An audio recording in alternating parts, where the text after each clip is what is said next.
thanks for joining today. Really appreciate it. No, thanks for having me. You know, what we want to talk about today is how e-commerce is changing and how you guys are leading the way. But let's kind of start off and talk about how is e-commerce changing? Well, I mean, a lot of things have changed. The e-commerce in our region is about a decade old. So it's still a pretty young industry. But what happened is in the last 2 years with COVID, things really got expedited in many fronts, right? More consumers are coming online, being more engaged, but also many more brands and sellers, entrepreneurs are coming online as well. It just made the whole thing just richer and faster. Yeah, and so what do you guys, like, you know, as you lead the way in this, what are some of the new technology breakthroughs, innovations, other things you're doing to try and stay ahead of everybody else? Yeah, so the first decade was really about just building trust. Right. And getting people to understand e-commerce. I mean, Singapore was a bit of a head start, but if I look at some of the other countries, I mean, I started Lazada back in 2012 in Philippines. And in Philippines, I still remember the #1 phone call that we got from customer care was, have you received my order? And we weren't sure, like, why would you call us to ask us if you received the order? Have you placed the order, right? But that's how the lack of trust there was, right? So from building trust, building assortment, to making sure that we have the products you want to buy, and making sure you have great prices online. So these are all, I would call it utility driven. It's a necessity, foundation, and utility. But moving forward, in the next decade, is not going to be about that. Right. The next decade is going to be about engagement, having fun, loyalty, socializing, and discovery. So we're looking at new trends, new technology, new tools to help us into the new decade. And one of the key things, and I think I wanted to talk about it today, was live streaming. Yeah, let's lean into live streaming, because what you said about engagement, about fun, and in many ways content and commerce are going to be even more, I mean, very much so integrated together. So let's dive into live streaming. So talk about what you guys are doing with live streaming now, and then we'll talk a little bit about how creators get involved, and then get a little bit into the future of live streaming. But give us the state of live streaming at Lazada today. Yeah, so live stream also with the COVID situation have really increased a lot. So we just finished 11/11. Which was our record day. And by the way, I did not know anything about 11/11 until I started looking into what you guys were doing. It's so cool. It's like a day of love. I love it. It's so great. Yeah. Anyway, go on. No, but I just want you all to know that I love 11/11. I want to bring it to the US. Yeah, but this one day, across South Asia, just on Lazada app alone, we had more than 18 million viewers looking at live streaming. And this was done across 2,000 KOLs and content creators. And that's a massive scale. And we were quite shocked to see that figure. Amount of time that people engage, but also amount of content creators there are, and how they were able to produce a very rich and diverse content. So it's really taking off. And we've seen I'll give an example, in Thailand, we did a live show with Shadow, which not only hit more than 100,000 views, but also brought 40 times more sales than the normal day sales. And so it's really diverse. But one thing is, we're still trying to figure out, how will live stream evolve in South Asia? Will it follow the similar path of some of the other countries like China, or will it follow its own path? And what would that be, right? And I think the answer is still undetermined. Yeah, well, and I'd love to know the answer too, and so maybe you come back next year and tell us what you found. But talk a little bit about the technology that underpins it and what you've built there. So if I'm a creator, what can I expect, and what are some of the things and some of the benefits of the platform for live streaming with you guys versus other people, and what are some of those key little technology breakthroughs that you guys bring to the table? Oh, absolutely. So first of all, we make our technology very interactive and multi-channel by nature. So for example, some of our key content, for example, we also hire ambassadors to do live streams for us. We did one with 11/11, a band from South Korea. Yep, yeah. And then Katy Perry earlier this year during our birthday sales, yeah. And that content is not only live streamed, but simulcasted on Instagram as well as traditional TV. So having a multicast kind of capability that you can interact ultimately in any different platform with the live streamer. So that's one of the key technology. The other thing is using the app, because we use Lazada app as a predominantly delivery channel. Using the app, we've done other interactive things during the live stream. For example, we play a game that's called Guess It. So you showcase the price, you know, showcase the product, hide the price, and people need to guess the price. And the fastest fingers gets the vouchers. And in Philippines, with Miss Philippines, we were the voting channel to vote for the Miss Philippines. So a lot of this kind of cool interactive tools we've built, and using the multi-format media delivery network, we're able to kind of expand the reach of the audience. Would you ever, or have you, I mean, and again, I don't know, but if you've got 2,000 creators live streaming on 11/11, Did you do sort of a produced greatest hits where people could watch, like, you could bounce from stream to stream? It's like, let's see what's going on over here. Let's see what's going on over here. That has a really editorially driven way to sort of aggregate it all together? Yeah, so we're similar to that. So during our live stream channel, we have something that's live, and multiple creators are going live at the same time, right? Which you can interact with the audiences. But also, as you scroll, it will just use algorithm to match you with the content that you may like. But the thing is, right now, we're looking for more diversity of different formats. Right. So I'll give you an example. I mean, we have SGEG in the house as well, which is a huge partner of ours here in Singapore. So we wanted something that's very fun, not so sales focused, not so product information focused. And while we do that, we showcase the product, how that format look like. And we also have a very traditional kind of a live stream sales event where you look at the product, showcase in different angles. You know, if it's a cosmetics, maybe bring a dermatologist and you know, give the science behind it. We've done that kind of format. And we've done a format where it's a purely a KOL engaging with the audience as a fan. It's a kind of fan meeting, a little bit more heartwarming. So a lot of different kind of concepts we're trying out. But we think so far there is no one formula. Some works, some doesn't work, and we want to get that diversity going. So I would say the phase that we're in South Asia is live stream at its infancy. We know the engagement is going up. We know the popularity is going up. We don't know the formula, so we're just studying it right now. Yeah, it's really interesting. It sounds like talking to somebody at the beginning of TikTok or the beginning of YouTube, where we were putting video out there. We don't know what people want. We're going to build an algorithm that's going to serve the right stuff up. I mean, do you see yourself being more of an entertainment channel going forward, where shopping is sort of the end goal? Or is it still shopping number one and entertainment supports the shopping? Well, I think it's kind of like a question of why do you go to malls? Right, yeah. Because sometimes you go to malls to buy stuff, it's very mission driven. But sometimes you want to go kill time, meet friends, socialize, go to the restaurants. Maybe there's some events going on in the mall as well, and that's why you go to the mall.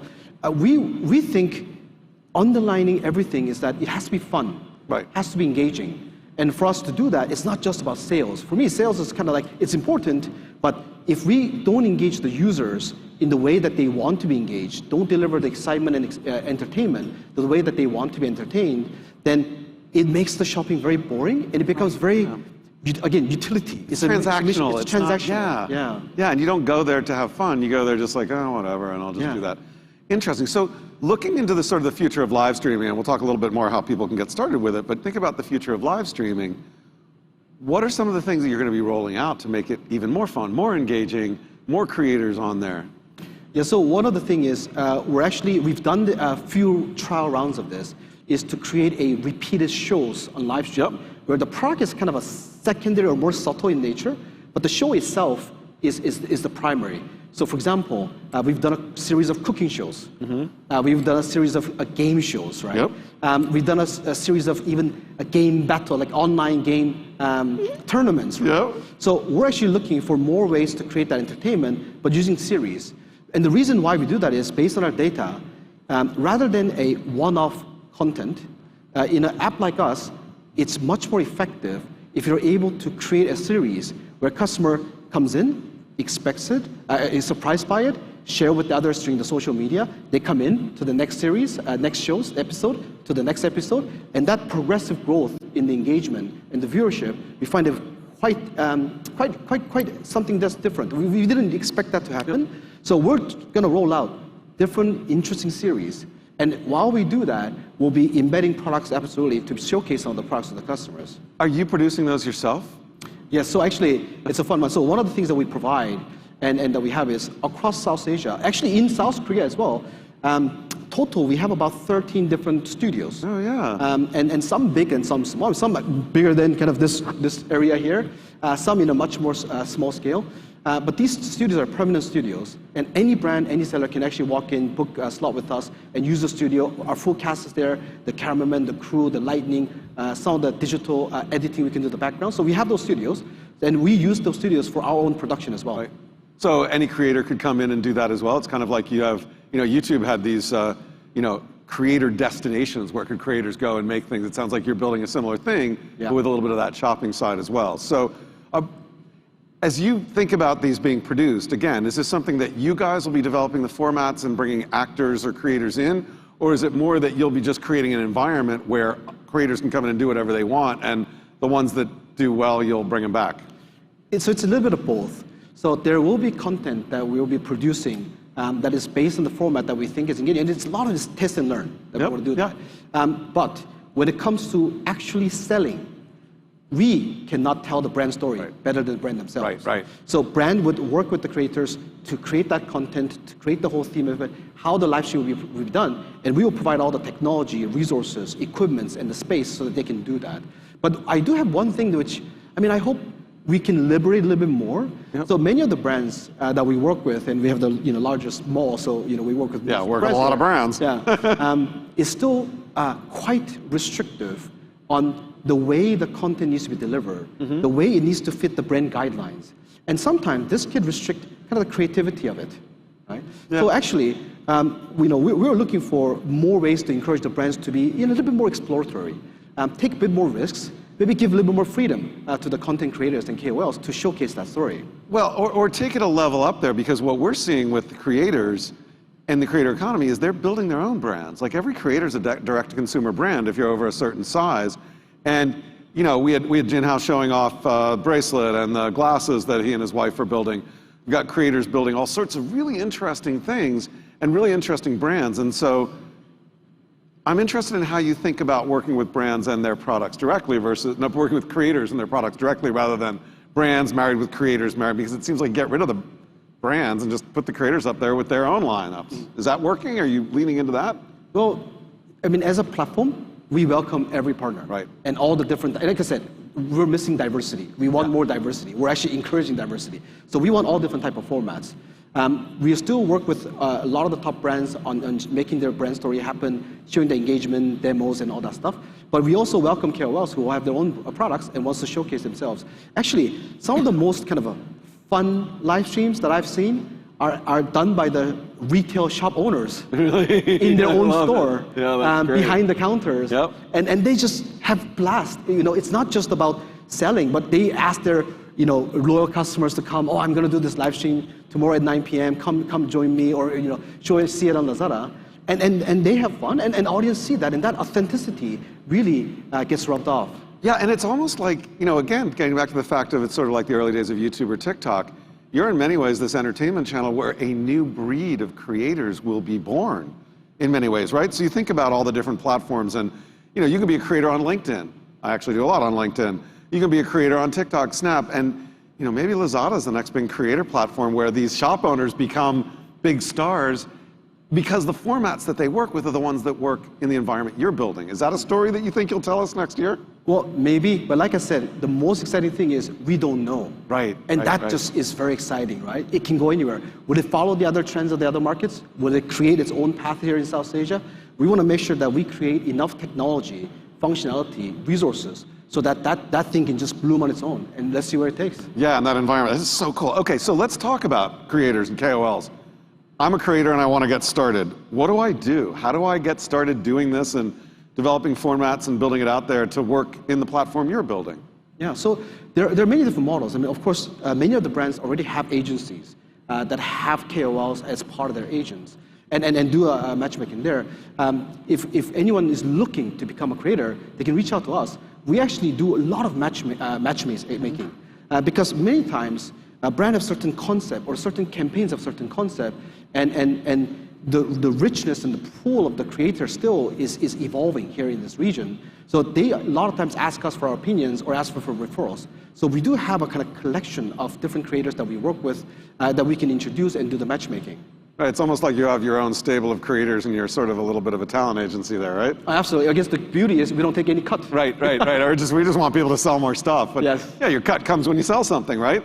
What about, let's say you're a creator that's not based here in Southeast Asia, but you want to sell to Southeast Asia. Is there a way for them to get involved and do some of this stuff as well? Oh yeah, we have merchants, brands, retailers selling all over the world. That's one of the reasons why we actually built a studio in Seoul, in South Korea, because we've seen a lot of trendy products and that popularity really coming in. But even though you're not based in South Asia, you can actually ship your products from globally and into South Asia. And actually, the beauty of this technology is that it's actually we have a both light touch version of the live stream, where you can do it with your mobile phone, all the way to a very professionally done studio version of the live stream. So anyone can stream it anywhere in the world. Right, and so It's interesting, like, well, so you have a studio in Singapore, right? Yes. So next year when we do VidCon in Singapore, I might come and be like, can we do a little bit of a field trip to see your studio? Yeah, Could you do that? absolutely. Will you let people come in and take a look at some of the stuff going on? Or we can do simulcast, one from the studio in one of the streams, and one from here. One from VidCon, Yes. yeah. Well, when we do VidCon, when it's a big fan fest, we'll, 100, 200 of the creators globally will come and perform and be part of it. But we give each of them a merchandise stand at the show. So maybe we're like, yeah, well, you can do that, but then maybe you can do, each of them can do a little live stream on Lazada and see what goes on. Anyway, we're not going to talk about that now. I got more important things to talk about, but that's a good, put that in my brain and think about that. So I'm a creator. I come into Lazada. I build a store. I'm doing all this great stuff, but you've got 18,000 stores. That is a really big mall. What are the things that you're doing to help me as a creator build an audience or find the people who want to buy my stuff? How are you giving them tools to really rise up above all those 18,000 other people vying for that single eyeball? Well, I think and this is where I think there's an opportunity, right? When I say the next decade is about that engagement, entertainment, the shoppertainment, we really think there's a lot of room for more creativity here. So we have all the foundational tools for you to drive your own fan base, just like how you do it on YouTube or LinkedIn. You build your followers. You can build your followers on Lazada. Yeah. And the more followers you have, the easier for you to directly access them through messaging, content, app pushes, feed, so different formats as well. So that's one way. But the live stream right now, we do not restrict live streams, which means anyone can do live streams multiple times a day, even if you want to, and be able to access those audiences. And we will even support them to reach the audience who may be more interested in your product or what story you want to tell. So we provide this foundational data. And I personally think many brands are not taking enough advantage of the opportunity and the technology that's been built. And your technology will allow me as a creator, like you were talking about, to multicast to Instagram or YouTube or other places as well if I want to, right? So I can do it there, but also bring it in. Really, really interesting. All right, we've got a couple minutes left. There's a couple questions I want to get to here. First of all, you're part of Alibaba. Talk a little bit about that and how that's worked out, what you're learning there. Yeah, and this is where, quite interesting. So a lot of the technology and the business know-how and the learnings, we observe China very closely. And because we're part of Alibaba, we get access to informations that may be much more private. So we're looking at the trends of kind of live streams, user engagements, brands participations, the price points, type of discount, type of messaging that works. So a lot of this kind of mechanisms that we're learning and studying and also importing into the app. But when it comes to how would that bloom here in South Asia, that's a completely different story. Because South Asia also is not even one country. It's a very diverse, different language, different religion, different background. So it's a very diverse region. So we have the fundamental technology, and then we're kind of like planting the seed, letting giving the water to grow. But what is going to come out of it, we're going to be quite excited to wait for it. So each country is taking things in its own ways. So we find in Singapore, actually a lot of the streams that we do is very professional. Very professional when it comes to even backdrops, designs. It's very choreographed in terms of the stories and whatnot. And we find actually content, for example, Thailand, to be much more free flow, much more kind of a person engaging in a lesser of a strict kind of professional way, I would even say. So different countries and different kind of audiences are looking for different things, and different brands that want to do different things. So we're quite excited to see that. But that technology, the know-how, and underlying foundational data is something that we benefit a lot being part of the group. Yeah, anytime you want to share that data with me, I'd love to know it. No, you can't, but it would be really interesting. I do want to really, because we started talking today with Meta and with Saurabh from Meta, talking about VR, talking about the metaverse and all that. And I know you guys had a little bit of a Lazada World thing there. Is VR something you're going to lean into, and augmented reality? Or is that still like, we're just trying to figure out this live streaming stuff, that's way down the road? Yeah, we're not sure, but we do small things, innovations, that helps us in certain ways. So for example, we've been working together with Estee Lauder Company actually, on having a virtual color lipsticks so that customers can look at the shade, click on it, using the camera on the phone and using the Lazada app, kind of see how that looked like. So it's a very marginal thing, but this helps the brands to showcase the color better. It helps the customers to give that experience that you would have done offline in a store if you were able to get, look at the samples and then try it on. So that kind of augmented reality we are doing. But when it comes to a completely virtual reality of the world, yeah, that's not our thing. I haven't seen any that are any good anyway. I mean, there are a bunch of people who've tried to do shops and things like that, and they're just recreating the physical world in VR, and that never works. So it's just really interesting. 10 years from now, we could be having a conversation about what that looks like, but not next year. What are a couple of tech trends you guys are going to be leaning into, or that you're really interested in 2022? What are some things that you look at and you're like, yeah, that's an area that we really want to dive into and look at more? So one thing is, right now, in the past 18 months plus, due to COVID, a lot of the traditional retail and offline stores and retailers were quite disrupted. Actually, prior to COVID, we believe the next evolution and the new trend is going to be new retail. How do you merge the digital part of the commerce to a physical part of the commerce in a seamless way? Yeah. So from a consumer, when you engage, that you don't see a difference between the two, and you get that full-on experience. And that has actually taken a back seat because of what happened. Right. That's one thing that we believe is going to come back. I mean, the trend can be slowed down, but you cannot stop Right, change. you can't get in the way of that train, yeah. Absolutely. Super interesting. It's really interesting that Lazada could be the next big video platform out there after TikTok and Facebook and Snapchat. So I am so psyched to see that happen. And James, thank you very much for sharing with us. Big round of applause for James Chang from Lazada.